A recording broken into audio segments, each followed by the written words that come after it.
구절이라서 우리가 아까 다 같이 이렇게 읽었었는데요. 여기 보면은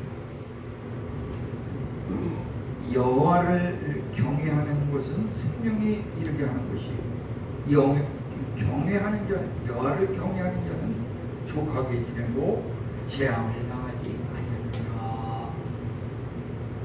여기 그 말씀은 여호와 하나님을 경외하는 자에 대해서 그 세 가지 복을 말하고 있습니다. 그것은 생명에 이르게 하고 만족하게 하고 절대 재앙이 미치지 않는다. 이런 내용입니다. 우리는 누구나 다 복을 받기 원하고 생명이 이루고 만족하기를 원하고 재앙을 당하지 않고 평안한 삶을 살기를 원하는 것은 다 똑같은 마음의 소원일 것입니다. 그런데 우리가 여기서 하나님께서 이런 복을 주신다 그러면 어떤 복을 주나 그거에 너무 지나치게 역점을 두기가 쉽습니다. 하나님께서 생명을 주신다, 만족을 주신다, 재앙이 이르지 않고 평강을 주신다. 나도 이거 받아야겠구나. 너무 감사하구나. 예수님 열심히 믿고 이거 받아야겠다. 그 복의 내용에 대해서 너무 이렇게 눈독을 들기가 쉬운데요. 문제는 어떤 사람한테 그걸 주는지 오늘은 거기에도 좀 최소한 50%는 그거에 역점을 두고 또 절반은 그 복의 내용에 대해서 역점을 두고 이렇게 해오려고 합니다. 우리가 하나님을 경외하는 자, 경외하는 사람에게 이렇게 세 가지 복을 준다고 그러셨는데 도대체 하나님을 경외한다는 말이 무슨 말인지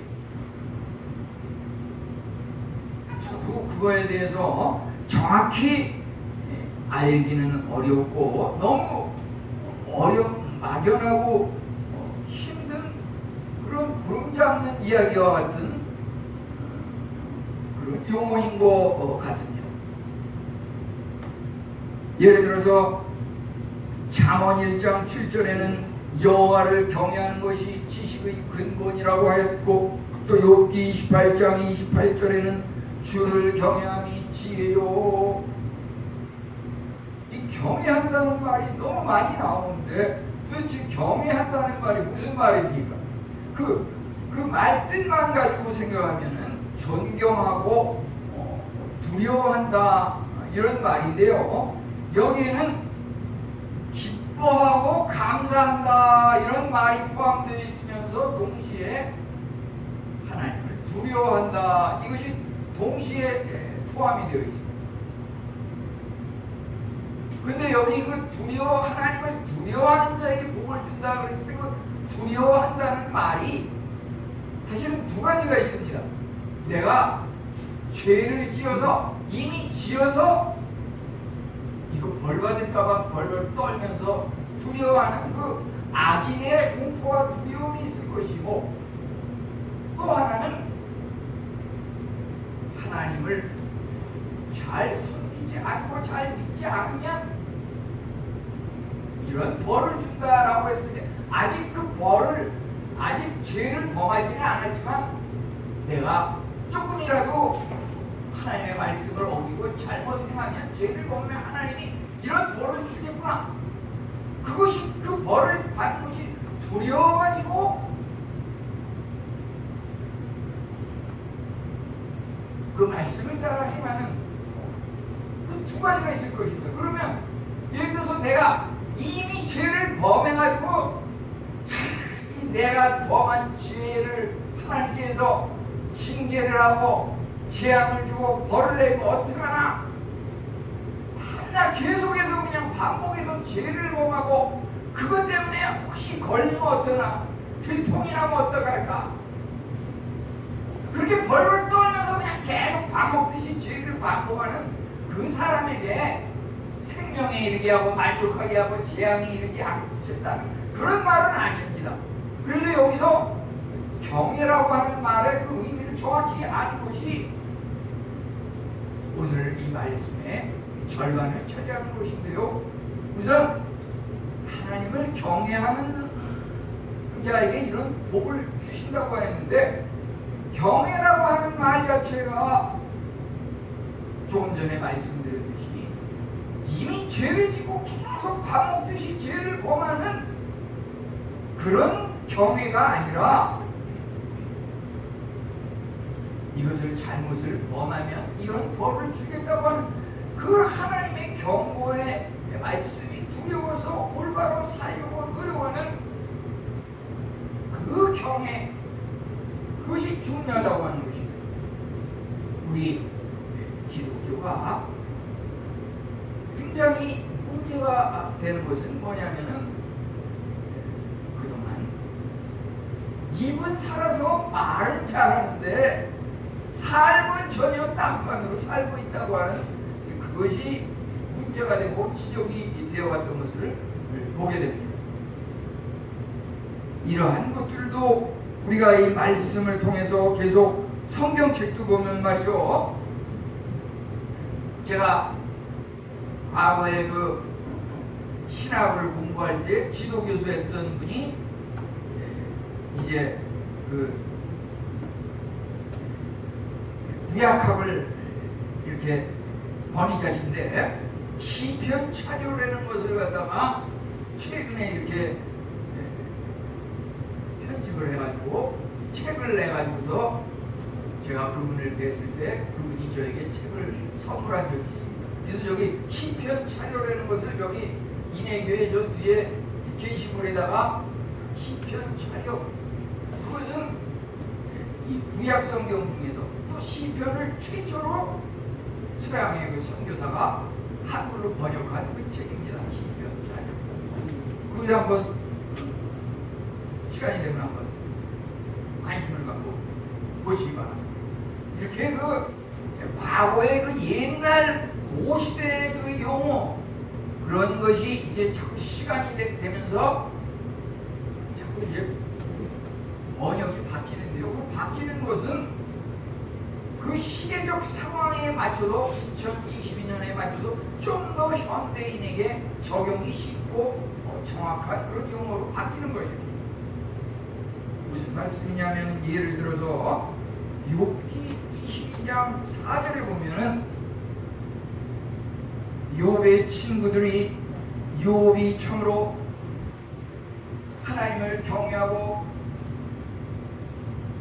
경건한 삶을 사는 그 욥이 하루아침에 갑자기 재앙을 당하면서 자녀들을 모두 잃어버리고 재산을 하루아침에 다 날려버리고 그러한 처참한 모습을 보면서 욥의 그 친구들이 너 하나님을 경외하는 것이 올바르냐 이렇게 다그쳤습니다.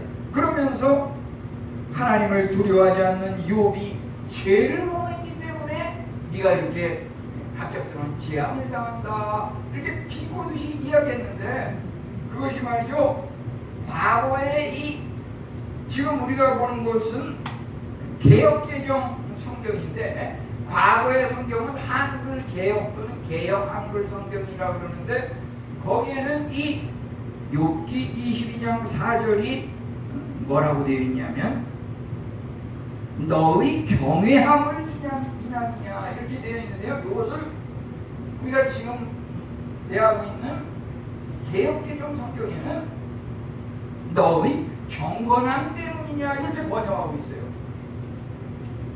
그러면 경건과 경외가 왜 차이가 나길래 전에는 경외함 때문이냐, 이런 것을 좀 더 뒤에 최근에 나온 개역개정 성경에는 너의 경건함 때문이냐, 왜 경외라는 말을 경건으로 왜 이렇게 바꿨을까? 그것을 한번 가만히 생각해 볼 필요가 있는데요. 그것을 히브리어 원어로 보면은 내내 일하라고 하는 똑같은 말이에요. 똑같은 말인데 과거에는 그것을 경외함 때문이냐 이렇게 번역한 것을 요즘에 와서는 경건함 때문이냐 이렇게 번역을 했어요. 그러면 경외와 경건이 뭐가 다르냐?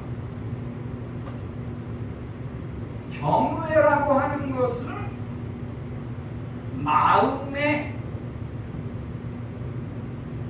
두려워하는 그 마음을 갖는 그 마음의 자세를 말합니다. 마음의 자세.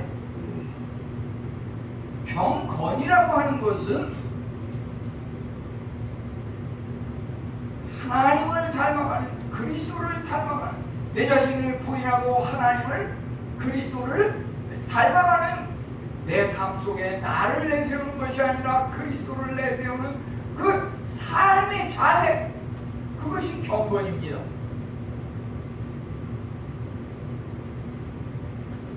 그래서 이것을 말이죠, 그냥 여기 개역개정 성경에 나오는 그냥 경외하는 자는 생명에 이르게 하고 만족하게 하고 재앙이 미치지 않는다. 그냥 이렇게 생각하는 것은 이것이 마음의 그런 두려운 마음을 가지면 이런 세 가지 복이 임한다. 이렇게 해석하는 것은 상당히 위험한 신앙생활을 하기가 쉽다고 하는 것입니다. 그것은 단순히 마음 먹는 이론적인 신앙생활 그거에 그치기 때문에 거기에 전혀 삶 속에 이런 세 가지 복이 없다고 하는 것입니다. 그럼 어떻게 해야 이 복이 우리에게 임하는가? 삶의 우리 실천이 되는 그것이 경건이라고 하는 경건. 경건한 삶이라고 하는 것은 결코 마음 먹는 그것만이 경건한 삶은 아닙니다. 경건이라고 하는 것은 삶 속의 그 말씀이 실천으로 입으로 말하는 그 언어와 행동이 일치되는 그것이 경건입니다. 그래서 저는 이것을 갖다가 제일 처음에 물론 경외하는 자의 세 가지 복 이렇게 생각할 수 있지만 좀 더 정확히 여기에 의미를 보게 되면 경건한 사람에서 그 세 가지 복을 말하고 있는 것입니다. 제가 이 제목을 붙여놓고 야 이거 성경에 있는 걸 그대로 제목을 경외하는 자의 복이라고 해야 되는 걸 내가 이거 잘못한 거 아닌가? 계속 고민을 해요. 잠자면서도 오늘 아침에 일어나서도 내가 이거 제목을 잘못 정한 거 아닌가? 성경 그대로 해야 되는데. 그런데 성경에 보면 말이죠. 이 경외라고 하는 말과 경건이라고 하는 말로 한글로 이렇게 번역이 됐지만 그 원어에 들어가게 되면 똑같은 원어인데 그것을 그렇게 번역을 다르게 했는데 여기 나오는 이 욥기 19장 23절 같은 경우는 경건이라고 하는 것이 그 의미를 좀 더 정확히 이해할 수 있다고 하는 것이 우리가 참으로 기독교 신앙생활하면서 단순히 입과 이론에 그치는 마음의 그런 종교로 살아가는 것은 아닙니까? 우리 삶이 실천이 부족한 면은 없습니까? 이와 같은 그 삶이 하나님을 닮아가는 그리스도를 드러내는 그 경건의 삶이라고 하는 것은 이사야 11장 2절에 여호와를 경외하는 영이 강림하리니 하나님의 영이 강림할 때에 여호와를 경외할 수 있다고 했습니다.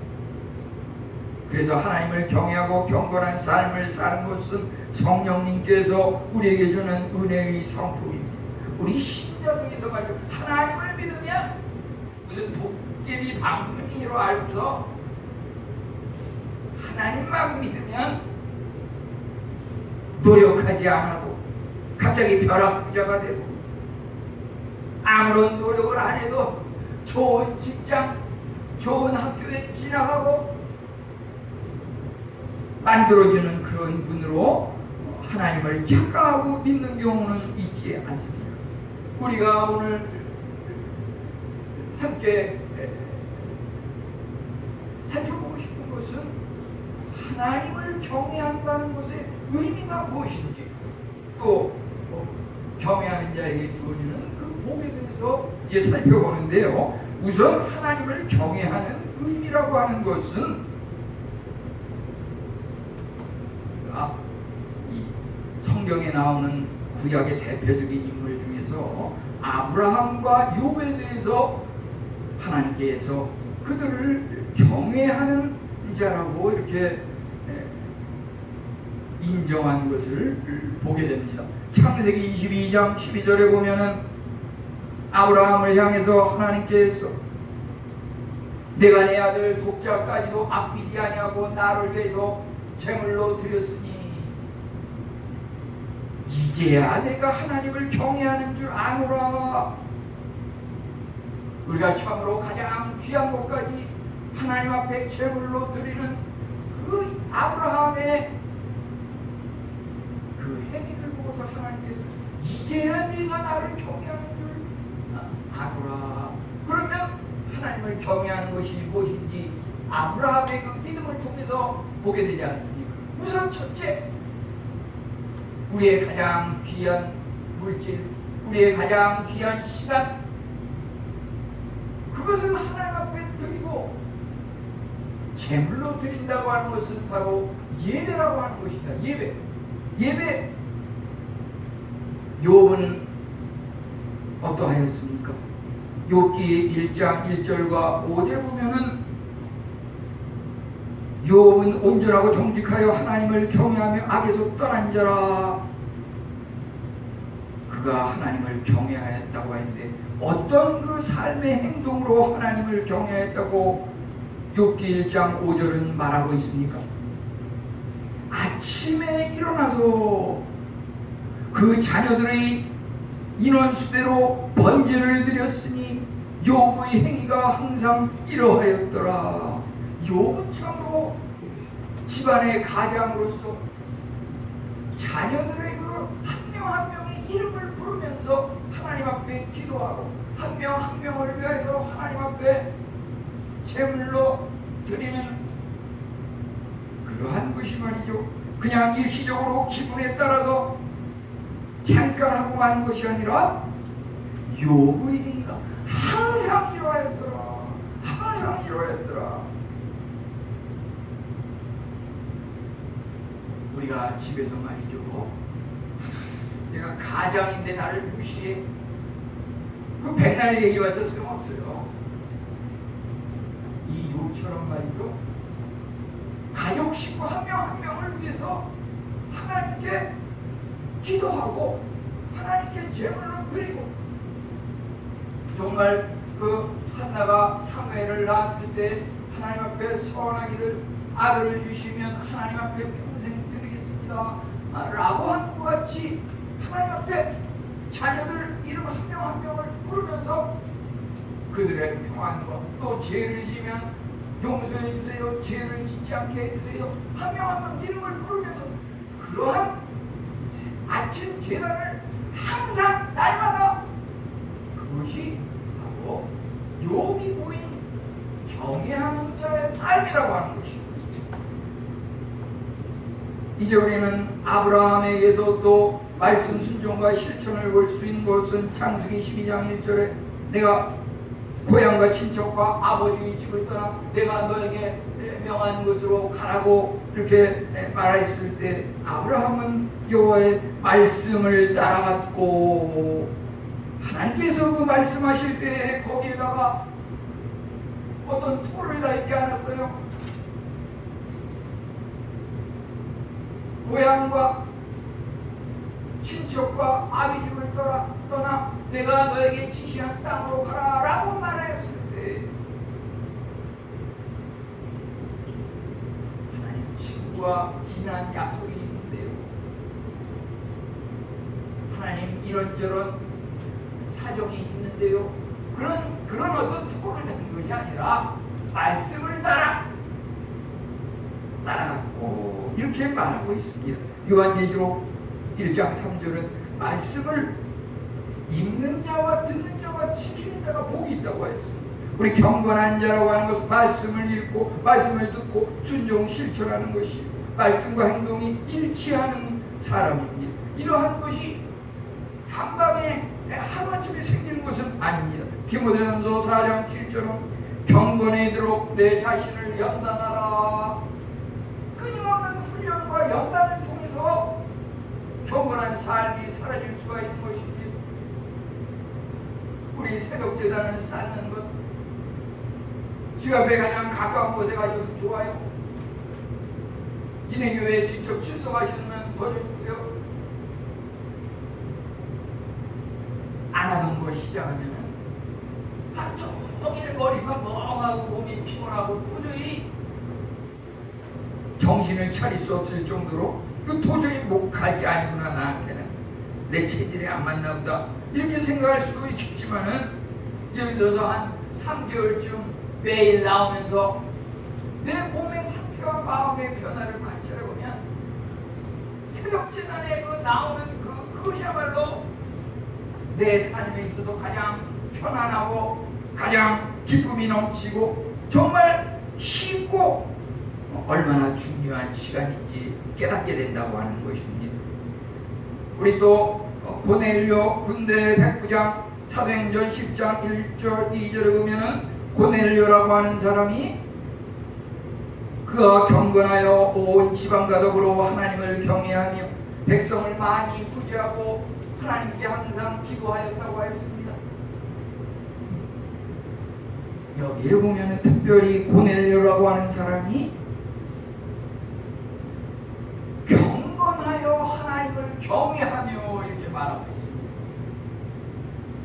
경건한 사람이 하나님을 경외하는 것이고 하나님을 올바로 경외하는 사람이 경건한 것입니다. 그럼 고넬료라고 하는 군대 백부장이 왜 경건하였다고 했습니까? 여기 보면은 백성을 많이 구제하고 하나님께 항상 기도하였더라. 항상 기도하였다고 하는 것입니다. 항상 기도하였다고 하는 것입니다. 그냥 잠깐 무슨 기도하는 것이 아니라 계속해서 항상 기도했다고 하였습니다. 시편 32장 6절은 경건한 자는 주를 만날 기회를 얻어서 주께 기도할지라. 주께 기도할 때에 주님께서 홍수를 만날지라도 그에게 미치지 못하리이다. 참으로 경건하고 하나님을 경외하는 사람은 기도를 열심히 하는 사람입니다. 우리 아침 예배, 새벽 기도, 금요 기도, 이와 같은 기도의 모임에 우리가 얼마만한 비중을 두고 얼마만큼 우리의 삶이 이 말씀을 따라 실천하고 있는지요. 이러한 생활이 전혀 없으면서 나의 생명이 이르게 하고 내 삶이 만족하게 하고 내가 재앙을 당하지 않게 하소서. 그렇게 하지 않는데 재앙이 임하지 않으면 그 말씀이 틀린 거죠. 그렇게 하지 않으면 틀림없이 재앙이 임한다고 하는 것이 우리가 하나님의 말씀이 실천된다고 하는 것입니다. 그러지 않는데도 내 삶이 만족스럽고 나는 아무런 재앙도 없고 나의 생명은 늘 건강하고 라고 하면은 그것은 일시적인 것이고 그것은 오히려 저주가 되는 것입니다. 이제 하나님을 경외하는 자에게 약속하신 세 가지 복이 있습니다. 그것은 생명에 이르게 하고 족하게 지내고 재앙을 당하지 아니한다고 했습니다. 이 생명에 이른다라고 하는 말은 두 가지 의미가 있습니다. 하나는 생명을 연장시켜서 장수하게 한다고 하는 것이고 또 하나는 생명을 단축시켜서 빨리 죽게 한다는 말. 두 가지 의미가 다 생명에 이르게 하는 것입니다. 생명이 장수에 이르는 사람도 있고 생명이 요절해서 빨리 죽는 사람도 있고 오래 산다고 해서 그것이 하나님을 경외하고 경건한 사람은 아니고 빨리 죽는다 그래서 그 사람이 하나님을 잘못 믿어서 빨리 죽는 것도 아니고 오래 살고 빨리 죽고 하는 것은 사람 누구에게나 있을 수 있는 것이고 그것에 의해서 우리가 사람을 평가하거나 단정 지어서는 안 된다고 하는 것입니다. 예를 들어서 여호와를 경외하는 사람은 건강할 수가 있습니다. 그 삶이 절제와 규제라는 습관을 통해서 마음이 평화롭고 행복하고 만족을 얻을 수가 있습니다. 잠언 17장 22절은 마음의 즐거움은 좋은 약일지라도 심령의 근심은 뼈를 마르게 하느니라. 하나님 앞에는 충만한 기쁨이 있고 하나님의 오른쪽에는 영원한 즐거움이 있습니다. 하나님과 동행하는 삶은 참으로 기쁨과 즐거움이 충만한 삶이므로 마음의 즐거움이 세상의 그 어떠한 약과 주사보다도 더 좋은 건강을 유지하는 비결이 될 수가 있다고 하는 것입니다. 그러면 하나님을 경건하고 경외하는 자가 왜 수명이 단축될 수도 있습니까? 우리는 성경에서 아벨과 스데반 집사를 통해서 보게 되면 아벨은 오히려 의롭고 경건하였기 때문에 그 형으로부터 시기심을 당하면서 죽임을 당하고 성경 최초의 그 살인 사건이 일어나지 않았습니까? 스데반 집사님은 어떠하였습니까? 그가 경건하였기 때문에 오히려 젊어서 일찍 죽었습니다. 성경에 이르기를 믿음과 성령이 충만한 스데반을 택해서 그들이 돌로 스데반을 치니까 스데반은 참으로 이 죄를 그들에게 돌리지 마옵소서 이렇게 말하면서 죽었다고 하였습니다. 이것은 하나님을 올바로 믿음으로 말미암아 순교를 당해서 일찍 죽었다고 하는 것입니다. 기독교가 오늘날까지 이렇게 확장되고 세계 만방에 퍼질 수 있었던 것은 순교자들의 그 죽음이 씨가 돼서 이것이 자라나고 풍성한 열매로 기독교가 전파됐다고 하는 것입니다. 우리가 하나님을 믿을 때 때로는 그냥 무조건 오래 살 하나님께서 물론 장수행을 허락하시기를 하였지만은 무조건 장수한다 그래서 복이고 빨리 죽는다 그래서 그것이 재앙이고 저주인 것만은 아닙니다. 그러면 여기서 생명에 이른다고 하는 올바른 의미는 무엇입니까? 어떤 생명 나이에 100살을 넘겼냐? 아니면 청년의 나이에 불의의 사고로 죽었느냐? 그것 때문에 우리가 하나님을 경외하느냐 경건하냐 판단할 것이 아니고요. 여기서 말하는 생명에 이른다고 하는 것은 영생과 예수 그리스도 안에 있는 그 생명과 관계되는 것입니다. 그 다음에 이 영생이라고 하는 말 자체도 영원한 생명 그러한 의미만 있는 것이 아니라 그 영생이 올바른 성경의 의미는 뭐냐면 요한복음 17장 3절에 참 하나님과 그가 보내신 자 예수 그리스도를 아는 것입니다. 우리가 참으로 하나님을 경외하고 경건한 삶을 살고 하나님과 예수 그리스도를 알면서 하나님과 동행하고 친구로서 협력하는 삶을 살아가는 그 자체가 그 삶 자체가 영생이라고 하는 것입니다. 내가 하나님을 알면 그것이 영생의 삶이고 하나님을 모르고 불신 세계에 머무르면은 그것은 영생이 아니라 멸망의 삶이라고 하는 것입니다. 하나님을 경외하는 것은 삶의 활력을 줍니다. 우리가 참으로 하나님을 사랑하고 그 사랑이 우리 삶 가운데 나타나는 것은 성경 말씀을 읽고 하나님께서 하신 일을 연구하는 그 마음, 하나님과의 그 교류, 이러한 것들이 참으로 영생이고 가치 있고 행복한 삶이라고 하는 것입니다.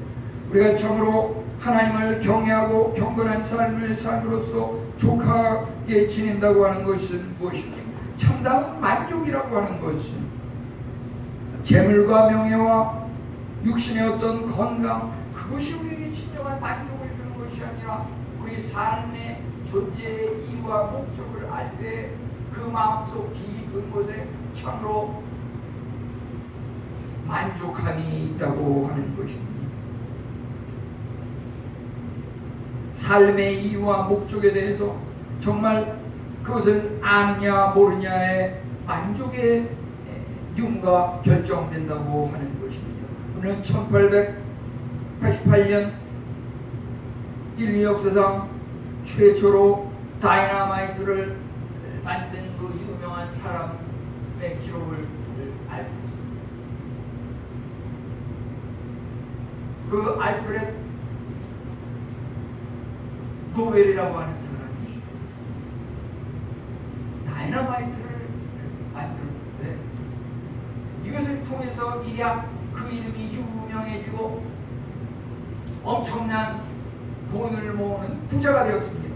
그런데 그가 하루는 아침에 신문을 보는 순간 깜짝 놀랐습니다. 신문에 나온 그 기사를 보니까 그 노벨이 죽었다.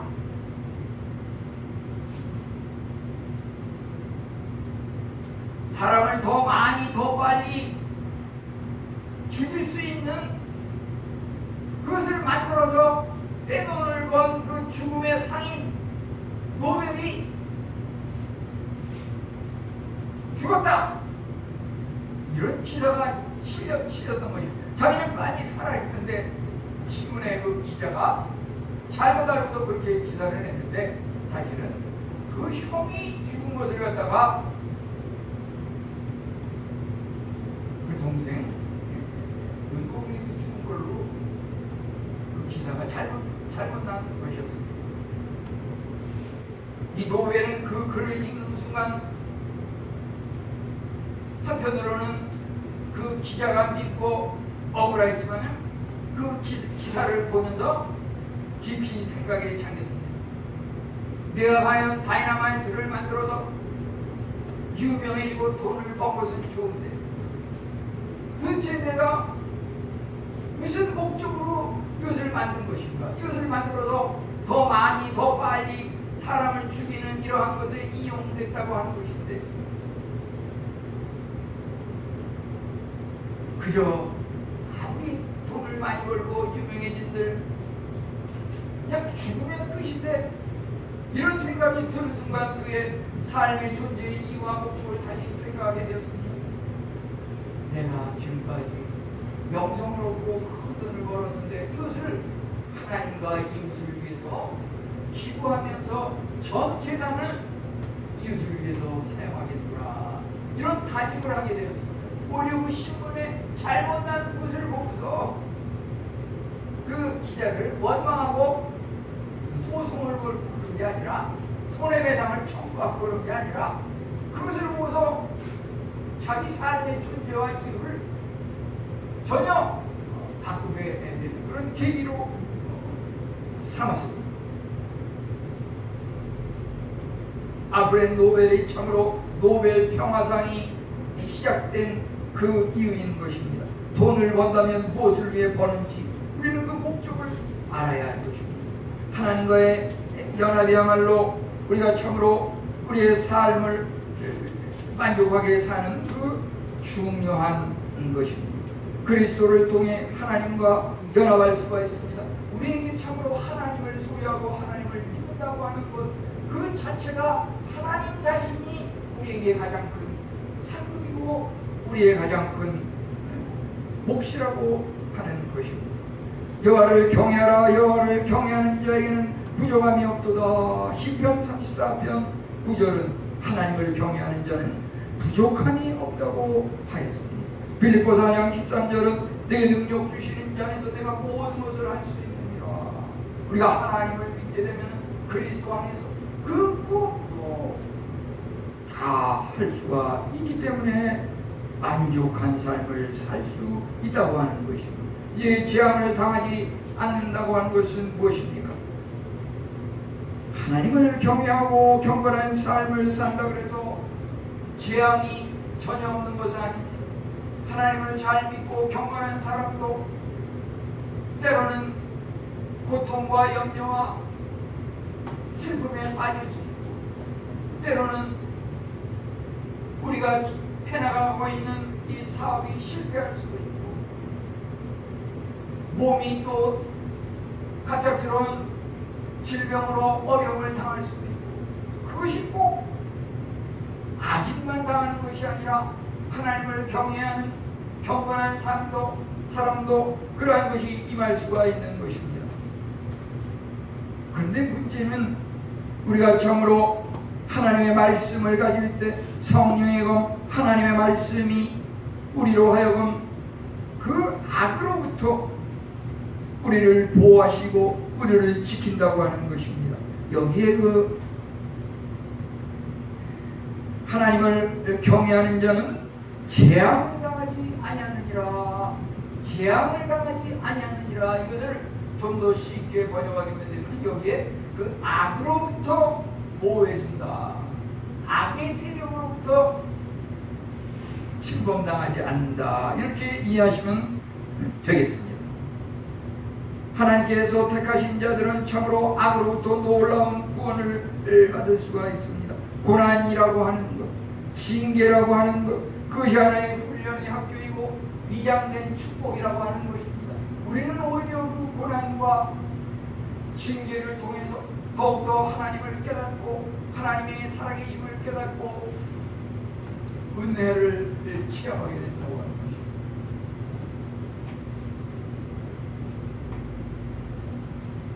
예를 들어서 나는 열심히 하나님을 경외하고 경건한 삶을 살려고 끊임없이 부단히 노력하는데 내 주위에 내가 만나는 사람 중에서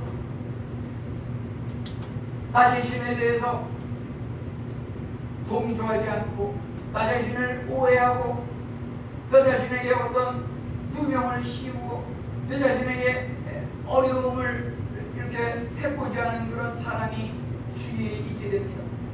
그러면 그 사람과 1대1로 만나서 단판을 짓는다든지 정말 옳고 그른 것을 토론을 통해서 가려야 할 것인가? 우리는 그냥 하나님을 경외하는 경건한 삶, 열심히 하나님 앞에 예배드리고 열심히 하나님의 말씀을 읽고 실천하고 하나님 앞에 항상 기도하고 경건한 삶을 살아가다 보면 하나님께서 호시탐탐 우리 성도들을 노리는 그 마귀 악의 세력부터 막아주고 보호하신다고 하는 것입니다. 저는 최근에도 그러한 것을 체험하게 됩니다. 내가 그 사람을 멱살이라도 붙잡고서 대판 싸워서 크게 복수하고 싶은 그런 인간의 마음은 있지만 그냥 자꾸 그까지 인내하면서 이렇게 있다 보면 하나님께서 그 사람에게 어떤 재앙을 내려가지고 나에게 재앙을 내리지는 않지만 하나님께서 우리 경건한 삶을 살고 하나님을 경외하는 사람을 보호하기 위해서 우리를 해보지 않은 그 우는 사자같이 우리를 집어삼키려고 하는 그 마귀 세력을 갖다가 하나님께서 재앙을 내려서 물리친다고 하는 것입니다. 그것처럼 수십 년 아무리 건강한 삶을 살았어도 하루아침에 갑자기 예기치 못한 무슨 재앙이 임해가지고 도저히 삶을 살아갈 수 없게 한다. 도저히 같이 일할 수 없게 한다든지 나는 가만히 있는데 하나님께서 그를 갖다가 막으셔가지고 생명이 끊기게 하기도 하고 그에게 어떤 불만족스러운 일을 갑자기 일어나게 하고 전혀 내가 관계한 게 아닌데 그저 나는 경건한 삶 그저 하나님을 경외하는 삶 예배를 드리고 말씀을 묵상하고 실천하고 기도하기에 힘쓰고 그냥 경건한 삶을 꾸준히 살기만 했는데 하나님께서 우리의 생명을 연장시키시고 우리의 삶에 만족을 주시고 하나님께서 어떠한 재앙과 마귀사탄의 유혹과 시험도 일체 내 가까이 엄습하지 않도록 하나님께서 막으신다고 하는 것입니다. 이것이 참으로 하나님께서 우리 경건한 사람에게 주신 복이고 여기에 약속하고 계신 세 가지 큰 복인 것입니다. 우리가 징계를 당하고 고난을 당할 때 하나님께서 주시는 그 위장된 복이라고 하는 것을 명심하시기 바랍니다. 욥은 참으로 재앙을 만나 자녀와 재산을 잃어버렸었습니다. 다윗은 참으로 심지어 아들 압살롬으로부터 공격을 받고 죽음의 위기에 처하기도 하였습니다.